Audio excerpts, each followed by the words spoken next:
Y aparte con la producción, ayer hablamos, el Vasco de Mendiguren, no solo por lo que puede comentar hoy, desde la mirada del peronismo del Frente Renovador, sino que él vivió y sufrió el Fondo Monetario Internacional. Así que yo quiero que cuente un poco la experiencia que hemos hablado tantas veces.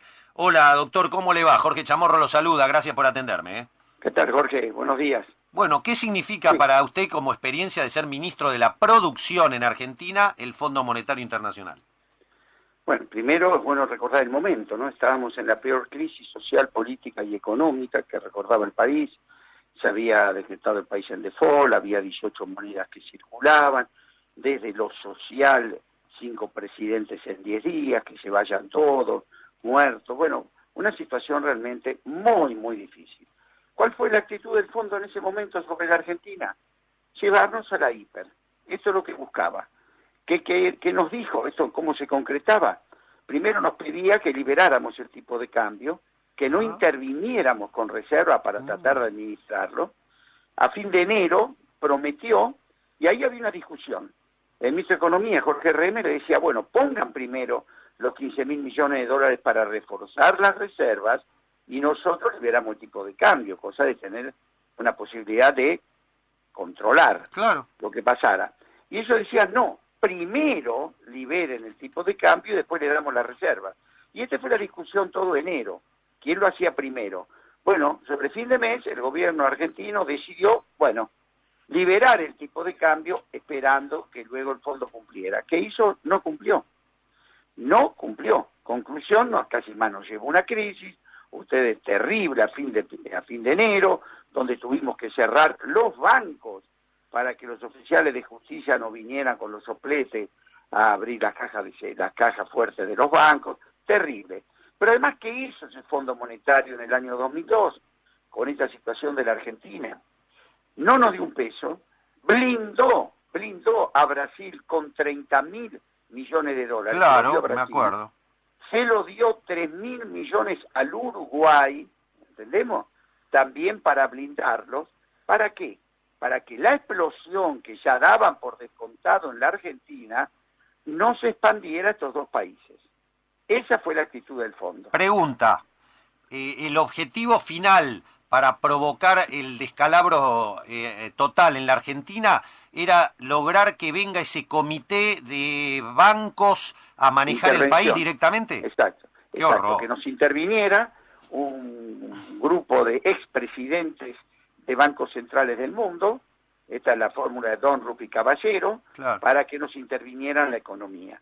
Por supuesto que también, bueno, la propuesta de aquel momento de tener una banca offshore, de privatizar el banco, esto estaba en los memorándum del fondo, Jorge, privatizar el Banco Nación, privatizar el Banco Provincia de Buenos Aires, privatizar la recaudación, es decir, que la recaudación de impuestos también lo hiciera el sector privado. Esto eran las propuestas del fondo en aquel momento. Si nos hubieran doblado la mano, calculen dónde estaría la Argentina hoy. Y en el año 2002 no solamente no hizo un solo peso de aporte, sino que cobró a la Argentina 8.500 millones de dólares de la deuda que se tenía. Ahora, ¿qué dice el Duhovne? No dice, este es un fondo distinto. Exacto, eso te iba a preguntar. Ahora dice que es un fondo nuevo, que esto cambió, que no tiene nada que ver. ¿Es creíble? Ahí escuchaba un oyente, yo digo lo mismo. ¿Es el mismo que auxilió a Grecia?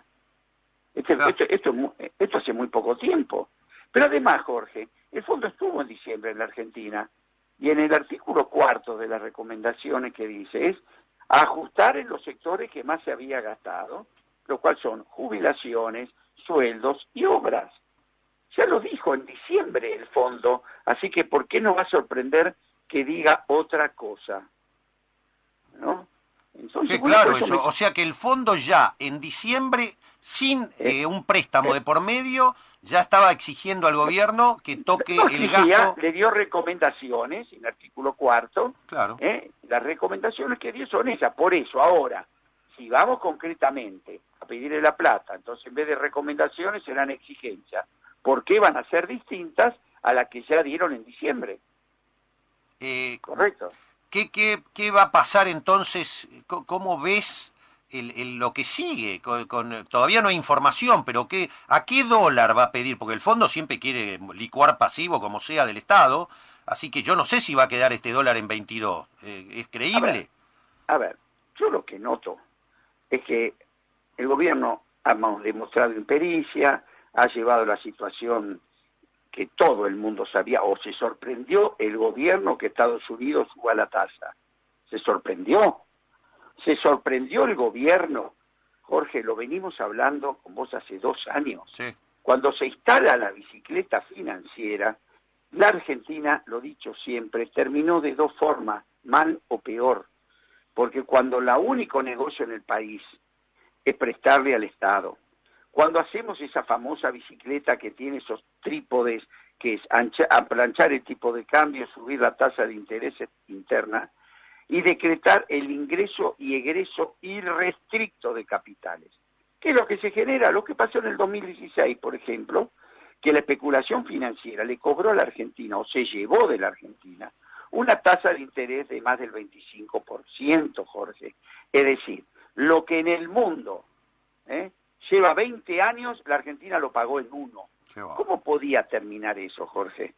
Pero a ver, ahora, además, por esas medidas de especulación financiera, se ahoga a la Argentina, que tiene que producir los dólares para pagar esa deuda. Claro. Por eso que el déficit comercial de la Argentina es récord negativo.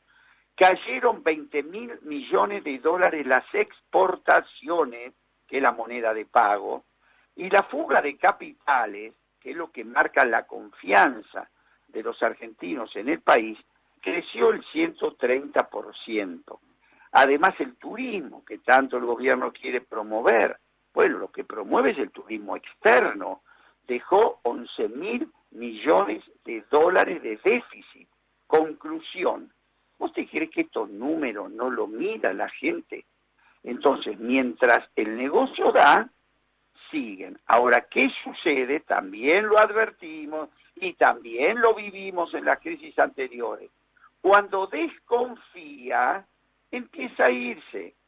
Cuando se va, este ciclo ya es más conocido que el agujero del mate. Cuando se empieza a ir, para que no se vaya, le aumentás la tasa. Se queda un ratito, pero cuando ve que con esa tasa la economía es imposible, se vuelve a asustar, se vuelve a ir, le volvés a aumentar la tasa y entramos en un ciclo que ya la Argentina lo ha conocido. Tal cual. Entonces, sí. Tal cual, sí, tal cual. Entonces, lo que hay que hacer hoy, primero es serenarse. Que el gobierno entienda que hay que salir. Aquí hay 2 Argentinas. Para el gobierno, ¿no? La Argentina electoral y la Argentina real. La Argentina electoral es la que manda a Durán Barba, que mira los focus group, que le dice al gobierno, démosle todos los saques en contra de la gente el primer semestre, sí. En el segundo se olvida, correcto. El año que viene hacemos un poco de obra pública y ganamos las elecciones. Tal cual. Y no comprende la economía real, que la gente no puede pagar estas tarifas. Ahora, es tan obcecado el gobierno que nosotros las propuestas que llevamos, que vamos a debatir hoy en el Congreso, lo que están diciendo es cómo compatibilizamos las inversiones necesarias con la capacidad de pago de la gente. Esto es obvio. Cuando el gobierno pensó que podía cobrar estas tarifas, también hasta planificó un gobierno, una economía que iba a crecer el doble de lo que creció, que iba a tener una inflación la mitad de la que tuvo, que el dólar iba a estar a 17.60, lo tienen en 23. ¿Qué cumplieron del escenario que creyeron? Ahora, todo el escenario lo cambian, menos que la gente tiene que pagar como si nada de esto hubiera pasado. Entonces nosotros dijimos, ¿fueron capaces de sentar ayer a las petroleras y decirle, cortemos los aumentos porque por más derechos que tengan nos desequilibran la economía? Sí. ¿Por qué no sentaron a las concesionarias de servicios públicos, Jorge? Son empresas que en la bolsa, fíjate, sus balances han crecido patrimonialmente un 100% en dólares. Te digo más, Jorge, este año están distribuyendo suculentas utilidades todas. Central Puerto solamente distribuyó 1.300 millones de dólares. ¿Qué quiere decir esto? Que vos tenés la capacidad de hacer las inversiones y además distribuirle plata a tus accionistas. Entonces, ¿a vos te parece que es justo que las obras necesarias para completar en energía la financie la gente? No, sin palabras. José, ¿crees que hoy hay media sanción? Yo creo que sí, y espero que, como nuestra actitud es totalmente constructiva, que así como entendieron que tenían que negociar con las petroleras, también entiendan que lo podemos resolver negociando con las concesionarias. Ahora parece que son amigos del presidente y con ellos no están dispuestos ni siquiera a sentarse a la mesa. Porque te pregunto, ¿alguien le controló las inversiones? Por un lado se están distribuyendo utilidades. ¿Le controlaste la inversión? No. Le dijiste a ese señor, venga señor, usted tiene un contrato que es muy bueno, quiere que le dé un año más. Ese contrato, Jorge, vos le estás dando, primero, un negocio monopólico. Segundo, le estás dando un negocio con una cobranza asegurada. Nadie deja de pagar la luz, el gas. Quiere decir que hay un flujo de dinero extraordinario. Lo que tiene que hacer esa empresa es ir ella al mercado financiero, descontar ese contrato y financiarse las obras. No puede ser que vos le digas a la gente, mire, págueme ahora un servicio que probablemente sea de calidad dentro de 3 años. Sí. ¿Vos te imaginás vos pagando la autopista para que te la hagan? Bueno, entonces, ¿por qué esta tosudez? ¿Por qué esta falta de sensibilidad social y entender que la gente no lo puede pagar? Ni siquiera, Jorge, han querido controlar lo que fue la facturación. Le han facturado a una misma persona, o mejor dicho, un vecino al lado del otro, el mismo consumo, uno recibe el doble. ¿Qué es esto? Si pasa, pasa. Sí, la verdad. Pasa que... Entonces, ni esto, la doctora Carrió, el radicalismo, que lo denunciaron en los medios, en la televisión, pero no fueron al Congreso a sentarse en la banca y pedirlo desde ahí. Y dejaron las bancas vacías y espiaron detrás de la cortina, como si la gente, con lo que le está pasando, está dispuesta a soportar que se esté chicaneando así y la política no le resuelva un tema. Vasco, me queda un minuto y no quiero dejar de preguntarte algo. ¿Qué hay detrás de esta necesidad imperiosa que pone el gobierno de que le aprueben la ley de mercado de capitales? Bueno, es que está siempre en esta Argentina electoral. Ella cree que con eso las inversiones vendrán, ella cree que con eso resolverán muchos de PPP, pero por otro lado, lo que no se da cuenta, que en la Argentina, con la macroeconomía que instalaron, no hay negocio posible. Conclusión, para que alguien venga a invertir en estas condiciones, le tenés que dar una garantía de una rentabilidad tan monstruosa que no lo soporta ningún negocio. Entonces es mirar la Argentina virtual, arreglemos la economía real, arreglemos una economía que crezca desde el mercado interno, que los inversores vean que la gente que habita ese país tiene capacidad de comprarle lo que ella produce. De lo contrario es imposible, la gente no es ingenua. El único negocio que este gobierno le planteó al mundo son negocios, o que están cartelizados como la energía eólica que le das garantía de tarifa en dólares, o prestarle al Estado con la LEVAC y hacer la bicicleta financiera. Bah, película ya vista. Vasco, como siempre, un gran placer. Seguimos atentos a cómo evoluciona todo esto. Gracias. Fuerte abrazo, Jorge. Hasta luego. El doctor José de Mendiguren, diputado de la Nación, expresidente de la Unión Industrial Argentina, en Página Abierta.